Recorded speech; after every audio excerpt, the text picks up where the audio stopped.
What if the 12 animals of the Zodiac aren't just symbols for luck or personality but distant echoes of creatures that once walked the earth? Hybrids, strange beings, long extinct, but kept alive in memory. I first stumbled on the thought in a Chinatown tea house, watching a red paper dragon curl above the street. Zodiac, animals rat, oxy, tiger, rabbit, dragon, snake, horse, goat, monkey, rooster, dog. Pigar woven into daily life, each tied to a year, a cycle, a destiny. Most are familiar animals, but then there's the dragon. Mythic, impossible, yet treated with the same seriousness as the ox or the horse. Why would a culture place an imaginary beast in the same lineup as barnyard creatures unless it was into imaginary at all? From a native perspective,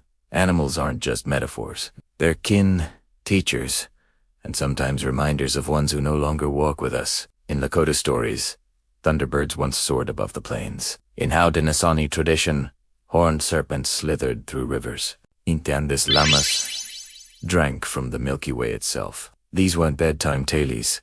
They were ways of remembering beings that may have lived long ago, hybrids of animal and spirit. So what if the Zodiac is a fossilized record, not on stone but in story? Each animal representing not only traits, but an actual species or hybrid once known to the ancestors. The rat, perhaps. A trickster rodent bigger than wolves. The ox may be an aurochs, wild and massive. The tiger's still here, but dwindling. And the dragon, what if that was a hybrid creature?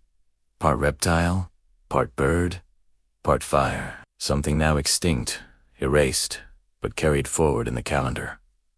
So it would not be forgotten. Science doesn't laugh as hard as it used to.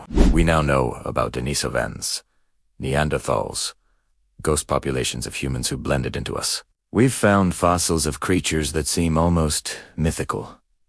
Giant sloths, saber-toothed cats, birds taller than houses. What if some of those hybrids were not natural accidents, but deliberate products of ancient genetic tinkering? If the Anunnaki or some other sky people once walked here, maybe they experimented, splicing snake with bird, ox with man. The results may have lived for generations before vanishing. Imagine an elder in ancient China pointing at the sky. These were the creatures who shaped us. Wataugos lived beside us. He draws them into a cycle so that each year, each person carries a little of their essence. The dragon is gone, but its spirit remains in those born under its sin. And here's the strange thing. People still swear Zodiac traits fit. Tigers are bold, rabbits, gentle, dragons, ambitious. Is that just psychology or inheritance?